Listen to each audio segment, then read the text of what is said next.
سر مجھے تھوڑا سا یہ بھی سمجھائیں نا کہ انہوں نے کہا بل واپس بھجوا دیا جائے، لیکن پرنسپل سیکرٹری یہ کہہ رہے ہیں کہ بل اور اس کی فائل ابھی تک صدر مملکت کے پاس ہے، وہ بھجوایا ہی نہیں گیا، کیونکہ 9 اگست کو غالباً 13 بلز واپس بھیجے گئے تھے اعتراضات لگا کے، اس میں بھی وہ 2 بلز واپس نہیں بھجوائے گئے تھے، وہ ان کے پاس ہی اپ ہولڈ کیے گئے تھے۔ تو پھر ضرورت تھی، اگر صدر مملکت ویسے بھی اس کو بھجوا سکتے تھے یا نہیں بھجوا سکتے تھے، میں یہ پوچھنا چاہ رہی ہوں۔ دیکھیں یہ تو صدر صاحب خود اچھا بتا سکتے ہیں کہ ویسے بھجوا سکتے تھے یا نہیں۔ میں یہ سمجھتا ہوں کہ اگر وہ کوئی بھی نوٹ بن کے ان کے پاس آتا تھا تو وہ ان کا سٹاف بناتا ہے، ان کا سٹاف ان کو پیش کرتا ہے، کوئی بھی سمری بنتی ہے تو وہ خود سمری انہوں نے نہیں بنائی، بل سائن کرنے کے لیے صرف انہوں نے دیکھنا ہے اور دستخط کرنے ہیں، اور یہ پروسیس ہے ان کا۔ اب بل واپس ہونے کے حوالے سے اگر سٹاف نے یہ یقین دہائی کروائی کہ ہم نے سر بھیج دی ہیں، آگے بھیجنے کے در تھے، آپ کو پتہ ہے کہ اسمبلی تو ہے نہیں، تو دوبارہ اسمبلی سے کیسے پروسیس ہو کے آنا تھا، اور یہ سمجھا جانا یہاں پر جو ٹیکنیکلی ہے، آئین جو ہے وہ کلیئر ہے، لیکن آئین کی تشریح غلط کی جا رہی ہے۔ وہ یہ کہہ رہے ہیں کہ اگر انہوں نے پاس نہیں کیا 10 دن کے اندر تو وہ سمجھا جائے گا کہ یہ پاس ہے، تو آئین اس کے اوپر یہ کہتا ہے کہ دوسرے مرحلے میں یہ سمجھا جائے گا، پہلے مرحلے میں نہیں ہے۔ تو جب پہلے مرحلے میں آئین کہہ رہا ہے کہ نہیں ہے تو پھر اس کو اس طرح سے سمجھنا وہ غلط ہے۔ اب اس کے اندر ہوگا کیا، نئی پارلیمنٹ آنے تک اس بل کا انتظار کیا جائے، اور بل دوبارہ جو ہے وہ پارلیمنٹ سے ہو کے صدر صاحب کے پاس آئے گا، دین وہ اگر پاس نہیں کرتے تو وہ بل ایکٹ آف پارلیمنٹ بنے۔ اب اتنے زیادہ بلز پاس کیے گئے ایک دن کے اندر 45 بل 50 بل اتنے پاس کیے گئے، بلز پاس کرنے کی ایک مشین لگی ہوئی تھی کہ ہر روز بلز پاس ہو رہے ہیں۔ دوسری طرف آپ دیکھ لیں کہ ایک طرف پاکستان تحریک انصاف جو کہ ملک کی سب سے بڑی پارٹی ہے وہ بالکل ہے ہی نہیں، اور ایسے بلز پاس کیے جا رہے تھے جس میں صرف اور صرف فائدہ جو ہے وہ جماعتیں اپنے لیے لے رہی تھیں۔ وہ کیسے لے رہی تھیں؟ کچھ کیسز ختم کروا رہے تھے نیب کے اندر امینڈمنٹ کر کے، کچھ ایف اے کے ذریعے عمران خان صاحب کو گرفتاری کے لیے کر رہے تھے، کیونکہ دکان لگی ہوئی تھی نا۔ لیکن چلیں لیکن اس پہ ہم بات کر چکے ہیں پرانے شوز میں بھی کہ وہاں پہ کچھ ایسے بل بھی پیش کیے گئے جو کہ کسی طور پہ پیش ہونے نہیں چاہیے تھے، پھر ان کے پاس ڈرافٹس بھی موجود نہیں تھے، لیکن چلیں یہ الگ ڈیبیٹ ہے۔ سر میں واپس اس ٹاپک پہ آتی ہوں۔ اب یہ جو پوری کنٹروورسی بنی اس کے بعد ہم نے دیکھا کہ پچھلے 48 گھنٹوں میں ایک بڑا پریشر بلڈ اپ ہوا صدر مملکت کے اوپر کہ جی ان کو آئینی طور پر استعفیٰ دے دینا چاہیے، انہوں نے بڑی ہزیمت کا موقع بنایا پاکستان کے لیے۔ اب یہ فرمائیں کہ کیا واقعی صدر مملکت اگر ٹویٹ کر کے یہ کہہ رہے ہیں کہ یہ کام میں نے نہیں کیا تو کیا وہ کوئی دوسرا راستہ بھی اختیار کر سکتے تھے، اور کیا ان کے اوپر استعفے کا دباؤ دینا جائز مطالبہ ہے؟ بالکل جائز مطالبہ نہیں ہے جی، وہ بلز ان کے پاس بھی کرتے رہے ہیں، اور جس وقت سارے ٹینیور کے اندر یہ بلز جب پاس کرواتے رہے ہیں تب وہ ٹھیک تھے، اور آج اگر انہوں نے پاس نہیں کیا اور انہوں نے اپنے اوپر ذمہ داری نہیں لی، اور ایک فار ایگزامپل ایسا فراڈ کیا گیا ہے یا جو ایسا قانون کے اندر الاؤ ہی نہیں ہے کہ ایک صدر کی مرضی کے بغیر وہ ممکن ہے، تو وہ چیز جب وہ سامنے ظاہر کر رہے ہیں، دنیا کو بتا رہے ہیں کہ یہ ایسا ہوا ہے اور میں اس کی وضاحت کرتا ہوں کہ میں نے نہیں کیا، اب بجائے اس کے کہ ان کو اپریشیٹ کیا جاتا، بجائے اس کے کہ ان کو کہا جاتا کہ کس طرح سے ان کے اوپر بھار ہوگا، ہر طرف سے پریشرز ہوں گے، اس کے باوجود وہ کہہ رہے ہیں کہ میں نے بل پاس نہیں کیا، نہ میں نے ان کو کہا، اور میری طرف سے پہلے ہی جا چکا ہے، تو کریٹیسائز کیا جا رہا ہے۔ بالکل صدر استعفیٰ نہیں دیں گے، کسی صورت ایسی کوئی انکوائری یا اس کے اوپر جو بھی سینٹ کے اندر یہ کہہ رہے ہیں کہ کمیٹی بنانی ہے، یہ سپریم کورٹ اس کے اندر انٹروین کرے جب ہماری پٹیشنز بھی جائیں گی، اور سپریم کورٹ خود بھی سو موٹو لے سکتی ہے اس معاملے کے اوپر، اور صدر پاکستان 186 جو آرٹیکل آئین پاکستان کا ہے اس کے مطابق کوئی بھی کویسچن آف لا جو ہے وہ سپریم کورٹ کو بھجوا سکتے ہیں، وہ کویسچن آف لا جس میں پبلک انٹرسٹ انوالو ہو۔ تو یہ آپ کو پتہ ہے کہ جو بلز ہیں یہ پبلک انٹرسٹ اس کے اندر انوالو ہے، وہ کیسے ہے کہ ان کے آرمی ایکٹ ہو یا آفیشل سیکرٹ ایکٹ ہو، تو یہ ساری آج کل جو پورے ملک کے اندر ایک خوف کی فضا چھائی ہوئی ہے کہ لوگوں کا ملٹری ٹرائل ہوگا، تو یہ اسی کے ریلیٹڈ ساری چیزیں ہیں۔ تو بالکل ان کا جو موقف تھا انہوں نے اپنا دیا، اب سپریم کورٹ اس کے اندر جو ہے وہ دیکھے کہ کس نے یہ کیا، اور جس نے کیا اس کے خلاف کارروائی ہونی چاہیے، کرمنل بھی اور نہیں صاحب قطع کلامی کی معذرت، لیکن جیسے آپ نے بھی خود بھی حوالہ دیا، اس میں سپریم کورٹ میں ایک درخواست دائر بھی ہو گئی ہے کہ جی ان بلز کے حوالے سے وضاحت کی جائے، پھر پی ٹی آئی نے بھی یہ کہا ہے کہ ہم جائیں گے، تو اب اس میں ان کی جو پوزیشن ہے کہ بلز کہاں سٹینڈ کرتے ہیں یہ ان کا سٹیٹس پوچھا جائے گا یا پھر یہ پوچھا جائے گا پی ٹی آئی کی طرف سے کہ آیا ان بلز کو واپس ہونا چاہیے، کیونکہ تحفظات تو پی ٹی آئی کو بھی ان دونوں بلز کے اوپر ہیں. تو ایکچولی پی ٹی آئی کا سٹانس کیا ہوگا سر اس حوالے سے، کورٹس میں کیا لے کے جائیں گے؟ دیکھیں کورٹس کے اندر جو ہے نا جی، ایک تو یہ بلز جو ہیں جو پاس کیے گئے ہیں ان کو چیلنج کیا جائے گا، ٹھیک ہے جی، اور وہ فورم دیکھا جائے گا کہ کس جگہ کے اوپر چیلنج کیا جائے. وہ کس لیے دیکھا جائے گا؟ وہ اس لیے دیکھا جائے گا کیونکہ سپریم کورٹ کے اندر پہلے ہی جو ملٹری ٹرائل ہے ان کے حوالے سے پٹیشن قابل وہاں پر سماعت اس کی ہو رہی ہے، اور اس کے اندر لارجر جو ہے سارا ایشو کو اٹھایا گیا ہے کہ کیا سویلین کا ملٹری ٹرائل ہو سکتا ہے یا نہیں. جب ایک معاملہ وہاں پر پینڈنگ ہے اس کے اندر سی ایم تو دے نہیں سکتے. اب تو اس کے اندر طریقہ یہ ہوتا ہے کہ جو بل پاس ہوتا ہے اس کو یا پاس جس طرح سے کیا گیا ہے تو اس کو چیلنج جو ہے وہ کیا جاتا ہے متعلقہ یا ہائی کورٹ میں، یا آپ نے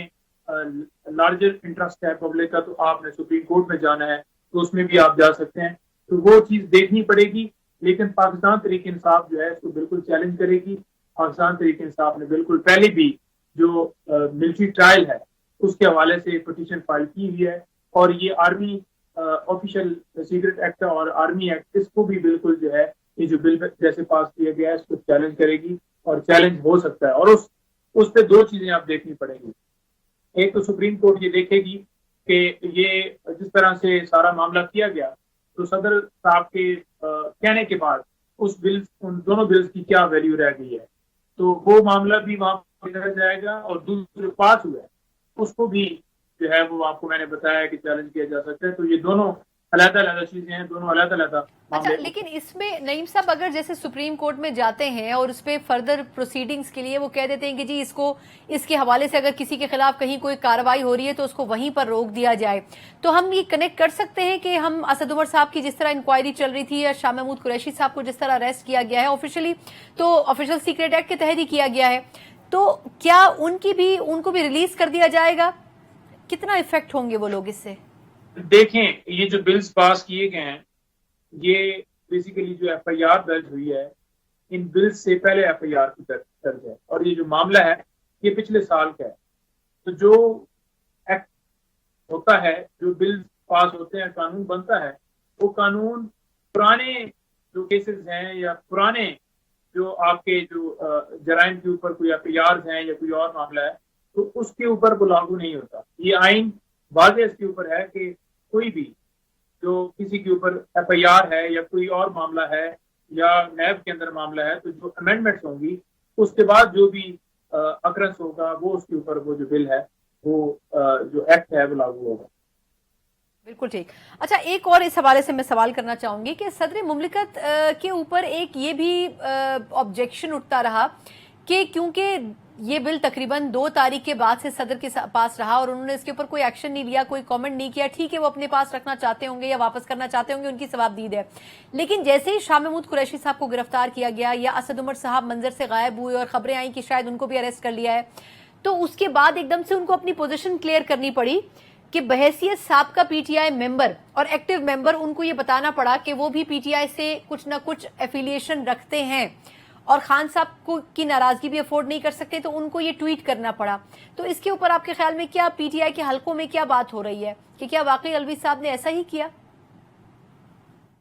الوی صاحب نے کس طرح سے کہ پی ٹی آئی کے حوالے سے آپ کو میری سوال سے ایگزیکٹ سمجھ نہیں ہے. میں دوبارہ کر لیتی ہوں. ایک آبجیکشن یہ بھی تھا الوی صاحب کے اوپر کہ آیا انہوں نے اتنا لیٹ کیوں کیا، ان کو شاید کوئی اعتراض تھا ہی نہیں ان بلوں کے اوپر، لیکن جیسے ہی شاہ محمود قریشی صاحب کی گرفتاری ہوئی تو انہوں نے اپنی پوزیشن جسٹیفائی کرنے کے لیے پی ٹی آئی کے سامنے انہوں نے یہ ٹویٹ کر دیا کہ میں تو ان بلز کو آن نہیں کرتا ہوں. یہ ایک الزام ان کے اوپر عائد کیا جا رہا ہے پچھلے کچھ دنوں سے. دیکھیں بات یہ ہے کہ الوی صاحب کو جب پتہ چلا ہوگا ڈیفینیٹلی اس وقت انہوں نے معاملے کو دیکھنا تھا کہ بل کیسے پاس ہوا، ڈیفینیٹلی انہوں نے اس معاملے کو انکوائر کیا ہوگا، پوچھا ہوگا. اور ایک رات کی بات ہے، رات گزری اور صبح مطلب انہوں نے سارا چیک کیا، شام کو انہوں نے ٹویٹ کر دیا. اب اس میں یہ کوئی نہیں ہے قانون کہ آپ نے کوئی اگر اس طرح کا بل پاس ہوتا ہے تو آپ نے آدھے گھنٹے کے اندر اندر رپورٹ کرنی ہے. ایک جو ہے فراڈ طریقے سے جو ہے اس بل کو ایکٹ آف پارلیمنٹ اگر بنایا گیا ہے تو وہ انہوں نے معاملہ انکوائر تو کرنا تھا کہ کس طرح سے یہ سارا پروسیس کیا گیا اور کون ہے. تو جب چھان بین ساری مکمل ہوئی اس کے بعد انہوں نے اپنا موقف، اور ڈیفینیٹلی وہ ہو سکتا ہے ان کو رات کو ہی معاملے کا پتہ چل گیا ہو یا صبح پتہ چل گیا ہو، لیکن ایسی پوسٹ کے اوپر آپ کو پتہ ہے جس طرح سے صدر صاحب کے اوپر پریشر ہوگا، جس طرح سے ان کی سیٹ ہے، پوزیشن ہے، تو اور جو اسپیشلی جو بلز ہیں، جو ایکٹ بنے ہیں، وہ باقاعدہ طور پر جو ہے اس نوعیت کے ہیں کہ ان کے اوپر جو ہے وہ بڑا رسک تھا کسی کو بھی بولنے کے لیے، اور بڑا ان کا بولڈ سٹیپ ہوگا کہ وہ اس طرح سے آپ کھل کے آئے ہیں اور سامنے انہوں نے آ کے بات کی ہے. اچھا، میں کچھ اور حوالوں سے بھی آپ سے کچھ بات کرنا چاہوں گی. ایک تو یہ کہ اب شاہ محمود قریشی صاحب ہیں جن کا جوڈیشل ریمانڈ بھی ہو گیا ہے، پھر اسد عمر صاحب بھی منظر سے غائب رہے. لوگ کہتے ہیں کہ جی انہوں نے ایک پریس کانفرنس کی اور انہوں نے اس پریس کانفرنس میں کہا کہ جی 90 روز میں انتخابات ہونے چاہیے، پی ٹی آئی کا مطالبہ ہے. پھر انہوں نے کہا کہ جو مردم شماری ہے اس سے متعلق جو سی سی آئی کے فیصلے ہیں ان کو بھی ہم سپریم کورٹ میں چیلنج کریں گے. تو ایک نیا پنڈورا باکس وہ کھولنے جا رہے تھے، اس لیے دوبارہ دھر لیے گئے. تو اس پہ آپ کا کیا ریئیکشن ہے؟ دیکھیے، انہیں کوئی ایسی بات نہیں ہے کہ وہ کوئی پنڈورا باکس کھولنے جا رہے تھے اس لیے دھر لیا گیا. بات یہ ہے کہ کور کمیٹی جو ہے وہ فیصلے کرتی ہے. شاہ صاحب کور کمیٹی کو ڈیفینیٹلی وہ وائس چیئرمین ہیں اور اس کے سینئر اس کے ممبر ہیں. تو انہوں نے ایز اے سینئر ممبر آ کے پریس کانفرنس کی اور وائس چیئرمین پارٹی کا موقف جو ہے وہ بیان کر سکتے ہیں. تو انہوں نے آ کے صرف اپنی بات کی کہ ہم نے یہ کرنا ہے، اور وہ اگر گرفتار ہیں تو کون سا وہ پروسیس رک جائے گا. وہ چیلنج تو پھر بھی ہوگا. وہ جو الیکشن کے اندر ڈیلے ہو رہا ہے وہ بالکل پٹیشن تیار ہو رہی ہے، وہ علی ظفر صاحب کر رہے ہیں، اور جو سی سی آئی کے جو فیصلے ہیں وہ بھی بالکل چیلنج ہو رہے ہیں. اس کے حوالے سے بھی سلمان اکرم راجہ صاحب جو ہیں وہ پٹیشن یا میں بھی عزیر بھنڈاری صاحب جو ہیں اس کے اندر آ جائیں، اور وہ بالکل جو ہے سپریم کورٹ کے اندر چیلنج ہوگا ہر صورت ہوگا اگر اس ویک کے اندر، کیونکہ ہمارے اوپر پریشر اس وقت خان صاحب کی گرفتاری کے حوالے سے بہت زیادہ اور یہ چیزیں ساری چل رہی، اور ہماری توجہ جو ہے وہ صرف یہ ہے کہ خان صاحب کو باہر لایا جائے. ساتھ ساتھ میں یہ چیزیں بھی چل رہی ہیں. جی، یعنی کہ کوئی پروسیس نہیں رکے گا کسی کی گرفتار ہونے سے یا منظر سے ہٹنے سے. اچھا، آخری چند سوال پی ٹی آئی چیئرمین کے حوالے سے کہ ان پہ جو جس طریقے سے جس سینیریو میں ان کو رکھا گیا یا جو مسائل کا سامنا پی ٹی آئی کو کرنا پڑ رہا ہے، تو اب ان کے کیس کو آگے کس طرح لے کے جایا جائے گا؟ کیونکہ توہین الیکشن کمیشن کے حوالے سے بھی جب فیصلہ آنا ہے اس کے اوپر بھی کورٹ کی طرف سے کہا گیا ہے کہ ابھی آپ فیصلے پہ نہ جائیں الیکشن کمیشن کو. پھر توشہ خانہ کا کیس بھی ہے. پھر اب یہ جو سائفر کے حوالے سے ایک نیا مسئلہ کھل گیا ہے، اس میں بھی ان کو نامینیٹ کیا گیا ہے. تو ملٹیپل کیسز میں پوزیشن کتنی آپ دیکھ رہے ہیں ویک ہے؟ کہاں پر سٹینڈ آؤٹ کرتی ہے پی ٹی آئی چیئرمین کی؟ دیکھیں، جو نیب والا کیس ہے وہ اسٹل اسی طرح سے پینڈنگ ہے، اور نیب کے اندر جو ہے آپ کو پتہ ہے کہ بیل خارج ہوئی ہیں، اور اس کے اندر ہم ان تمام آرڈر جن کے اندر بیل خان صاحب کی جو ہے وہ خارج ہوئی ہیں ان کو ہم چیلنج کریں گے. دوسری بات یہ رہے گی کہ جو سائفر والا معاملہ ہے اس کے اندر ہم سن رہے تھے کہ گرفتاری انہوں نے ڈالی ہے، لیکن ہمارے پاس ابھی تک ایسی کوئی ایویڈنس، اس کو بھی ڈیفینیٹلی اگر گرفتاری والا معاملہ ہوتا ہے تو پھر اس حساب سے دیکھا جائے گا، تو پوسٹ کیس والے معاملے میں جائیں گے. اب تیسری چیز رہے گی کہ جو باقی کیسز ہیں، باقی کیسز پینڈنگ ہیں. تمام کیسز کے اندر بیل خان صاحب بھی کینسل نہیں ہے. جو توہین الیکشن کمیشن والا معاملہ ہے، الیکشن کمیشن کے پاس اختیار ہی نہیں ہے توہین لگانے کا، کیونکہ الیکشن کمیشن ایک پارٹی ہے، الیکشن کمیشن عدالت نہیں ہے. تو ہمیشہ توہین عدالت کی ہوتی ہے. الیکشن کمیشن توہین عدالت کی کارروائی کیسے کر سکتا ہے؟ وہ نہیں کر سکتا. ہائی کورٹ کے اندر معاملہ پینڈنگ ہو چکا ہے، فائنل ڈیسیجن کو نہیں دے سکتے. اور دوسرا، اگلی ڈیٹ کے اوپر جو جواب ہے ہماری طرف سے جمع ہوگا وہ ابھی لمبا پروسیس ہے، چلے گا. لیکن ساتھ ساتھ آپ کو یہ بتاؤں کہ یہ جو کیس توشہ خانہ والا ہے، توشہ خانہ کیس کے اندر کل سپریم کورٹ کے اندر سماعت فکس ہے، پرسوں ہائی کورٹ کے اندر ہے. ان 2 دنوں میں انشاءاللہ خان صاحب کی جو ہے بیل اس توشہ خانہ کی حد تک ہو جائے گی. اور باقی رہ جائے بالکل بالکل، کیونکہ دیکھیں 3 سال سزا ہے، ٹھیک ہے. خان صاحب کو 3 سال سزا ہوئی ہے. جن مقدمات میں بھی 3 سال سزا ہوتی ہے وہ as a matter of right, یا آپ یوں سمجھ لیں کہ ہم نے بیل پٹیشن فائل کرنی ہے تو فوراً اس کے اندر ضمانت ہو جاتی ہے، سسپینشن ہو جاتی ہے. اور یہ اس کے اندر یہ نہیں ہے کہ نئی بات ہوگی. سپریم کورٹ، ہائی کورٹ کے اندر یوں سمجھ لیں کہ 98-99% جو ہیں وہ 3 ایئرز جو پنشمنٹ ہیں وہ یوں چٹکی میں اس میں بیل ہو جاتی ہے، سسپینشن ہو جاتی ہے. باقی رہ گیا معاملہ جو ہے ان کی نئی گرفتاری کے حد تک. تو وہ اس ٹائم جو ہے وہ سارا دیکھیں گے، آپ کو میرے بات جائے شکریہ، بہت بہت شکریہ نعیم حیدر پنجوتا صاحب، پاکستان تحریک انصاف کے وکیل ہمارے ساتھ موجود تھے، بڑے ڈیٹیل میں ان سے ہم نے بات کی ہے اور بڑی حد تک وہ پرامید نظر آتے ہیں کہ پی ٹی آئی کے جو چیئرمین ہیں ان کے مقدمات اور جو ان کا ابھی اریسٹ ہے وہ ختم ہو جائے گا اور وہ ریلیز کر دیے جائیں گے، لیکن یہ بھی بڑا دلچسپ ہے کہ وہ پارٹی جو کہ ماضی میں ان کے دور حکومت میں جیلوں کی ہوا کھاتی رہی ہے، ان کے مقدمات ایک کے بعد ایک ختم ہو رہے ہیں۔ ہم نے دیکھا ہے کہ رمضان شوگر ملز کیس میں مریم نواز صاحبہ کے خلاف نیب نے اپنے کیس کو واپس لے لیا ہے اور یہ ایک ایلیگیشن بھی ان کے اوپر سے اب ہٹ گئی ہے۔ ایک مختصر وقفہ، اس کے بعد سیاسی دنگل تو پاکستان میں چل رہا ہے، لیکن اس کے باوجود جو دہشت گردی کی روٹس پاکستان میں موجود ہیں ان کا قلع قمع نہیں کیا جا سکا، اور آج بھی ہم نے دیکھا کہ جنوبی وزیرستان میں دہشت گردوں اور پاک فوج کے درمیان جھڑپ ہوئی اور اس جھڑپ میں 6 کے قریب فوجی اپنی جانوں سے چلے گئے۔ آخر اس ٹیررزم کے حوالے سے ہم کیوں اس کے روٹ کاز پر نہیں پہنچ سکے ہیں اور اس کا خاتمہ نہیں کر سکے ہیں، اس پہ بات کریں گے ایک بریک کے بعد۔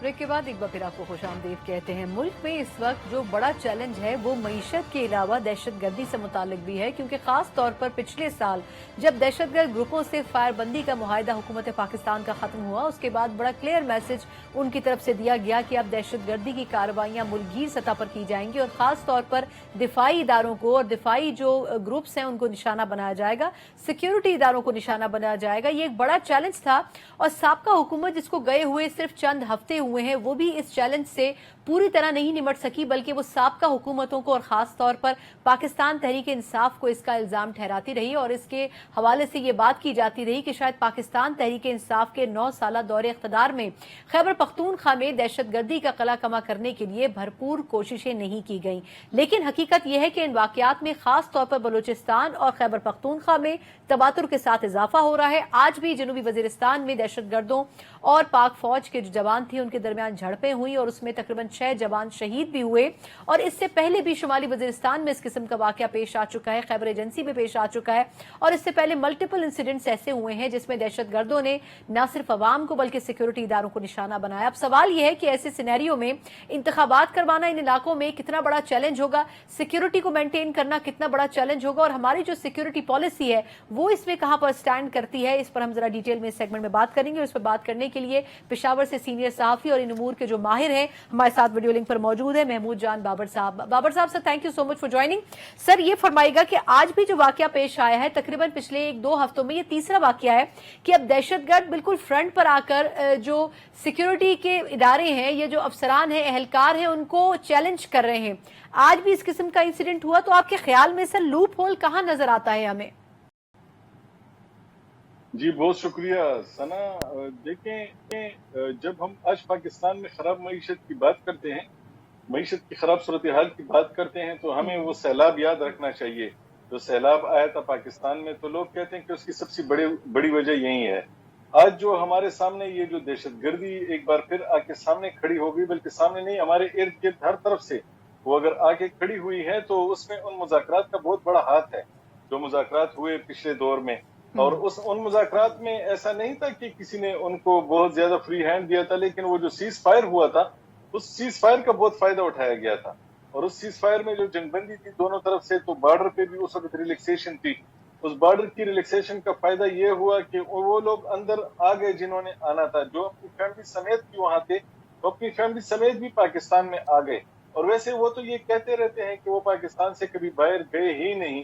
لیکن اس کے لیے ایک جواز یہ بھی موجود ہے کہ اگر وہ پاکستان سے باہر نہیں گئے تو ان کی غیر موجودگی میں پاکستان میں امن و امان اتنا بہترین کیوں تھا، پھر مذاکرات ان کے ساتھ افغانستان میں کیوں ہوئے۔ افغانستان بھی یہ کہتا ہے پاکستان کو کہ یہ لوگ تو آپ کے اپنے لوگ ہیں اور آپ کے گھر کے اندر ہی موجود ہیں، تو پھر وہ افغانستان کی اس حکومت کے کچھ لوگوں نے پاکستان کی مدد کیوں کی کابل میں ان مذاکرات کے دوران؟ تو وہ وہاں تھے اور یہاں آئے، اور اس آنے میں پچھلے حکومت میں جو ان کے ساتھ تھوڑا سا وہ جو نرمی ہوئی، نرمی بھی مذاکرات کے نام پہ ہوئی، اور ان کو یہ توقع تھی، میں اس کو ان کی بدنیتی نہیں کہہ رہا، لیکن وہ مس ججمنٹ تھی، وہ مس کیلکولیشن تھی، جو ان کو شاید اس بات کا احساس نہیں تھا کہ کبھی یہ مذاکرات ناکام بھی ہو سکتے ہیں، اور ناکام ہوں گے تو اس کا اثر کیا ہوگا۔ اس کا اثر یہ ہوا ہے کہ انہوں نے اب وہ ہر جگہ پہ موجود ہیں، اور اگر وہ موجود جہاں جہاں ہیں تو وہ حملے بھی کر رہے ہیں، وہ اپنی پریزنس بھی شو کر رہے ہیں، اور وہ ثابت کرنے کی کوشش کر رہے ہیں کہ ان کو افغانستان میں نہ ڈھونڈا جائے۔ وہ پاکستان کے اندر موجود ہیں. وہ اس طریقے سے شاید وہ افغانستان کے اندر ان کی پوزیشن بھی کچھ بہتر کرنے کی کوشش کر رہے ہیں کہ افغانستان سے بات نہ کی جائے, ہم تو پاکستانی ہیں اور اچھا, لیکن پاکستان اس میں میں موجود ہیں. محمود, اس میں 2-3 حوالوں سے آپ کا کامنٹ چاہوں گی کہ آپ نے بھی پاکستان بھی اور افغانستان کی گورنمنٹ کا بھی حوالہ دیا. جو سٹیٹمنٹس آ رہے ہیں افغانستان سے, اس سے تو لگتا ہے کہ ان کو کوئی دلچسپی بھی نہیں ہے اور وہ اس کو بادر بھی نہیں کر رہے ہیں کہ پاکستانی گورنمنٹ کیا کہہ رہی ہے. ہمارے آرمی چیف کو پشاور میں جو گرینڈ جرگہ ہوا اس میں کہنا پڑا کہ جی کم از کم احسان کا بدلہ احسان تو ہونا چاہیے, اس سے زیادہ ڈائریکٹ بات کیا ہو سکتی ہے. لیکن افغانستان کا ریئیکشن اس طرح نہیں آ رہا, تو کیا انہوں نے کوئی دوسرا اتحادی, کوئی دوسرا دوست اور کوئی دوسرا بھائی ڈھونڈ لیا ہے؟ آخر وجہ کیا ہے کہ اتنا کولڈ شولڈر کیوں دکھایا جا رہا ہے؟ دیکھیں سنا, ایک معاملہ اس کو ذرا سمجھنے کی ضرورت ہے. یہ جو ٹی ٹی پی ہے اس نے امریکہ کے خلاف افغان طالبان کی پوری مدد کی تھی. جب افغان طالبان افغانستان سے چپ کے پاکستان آئے تھے تو ان دنوں کے حوالے سے یہ باتیں ہیں کہ انہوں نے ان کو اپنے گھروں میں رکھا تھا, ان کو پناہ دی تھی. اور اب بھی افغان طالبان میں کچھ لوگوں کا یہ خیال ہے کہ اگر افغانستان میں کبھی حالات خراب ہوتے ہیں یا کوئی ایسی صورتحال بنتی ہے تو وہ کیوں ان دوستوں کو ناراض کریں, اور ان دوستوں کو جن کے ساتھ ان کے جو عام لوگ ہیں, وہ عام افغان طالب ہے, وہ ان کے ساتھ ہے. یہ ٹی ٹی پی کے ساتھ ہی ہے. آپ کو پتہ ہے کہ پاکستان میں بھی کافی افغانی لوگ جو افغانستان کے جو طالبان ہیں ان کے لوگ مارے گئے ہیں, ان کے ساتھ کارروائیوں میں مارے گئے ہیں. اور خود آئی جی خیبر پختونخوا نے پرسوں یہاں پہ ایک انٹرویو میں کہا ہے کہ اب تو ہم پہ جو حملے ہوئے ہیں اس میں تو افغان خودکش استعمال ہوئے ہیں. تو بات یہ ہے کہ اب یہ لوکل فنامنا تو ہے نہیں, لیکن بات یہ ہے کہ اصل والی بات یہ ہے کہ افغان طالبان اس سلسلے میں شاید کچھ کرنے کی پوزیشن میں نہیں ہے. ان کو 2 باتوں کا خطرہ ہے. ایک تو ان کو یہ خطرہ ہے کہ یہ جو لوگ ہیں, یہ ان کے مخالف جو گروپ ہے داعش کے ساتھ, ان کا یہ ایک نظریہ تھا کہ شاید یہ ان کے ساتھ جا کے مل جائیں گے تو ہمارے لیے مسئلہ بنائیں گے. دوسری بات یہ ہے کہ جو ان کے اپنے لوگ بھی اگر ان کے خلاف بغاوت کرنے کے, ہم تو آپ کی بات نہیں مانتے, یہ تو ٹی ٹی پی نے ہماری مدد کی ہے افغانستان میں آ کے, تو ہم تو اب ان کے ساتھ جا کے مدد کریں گے.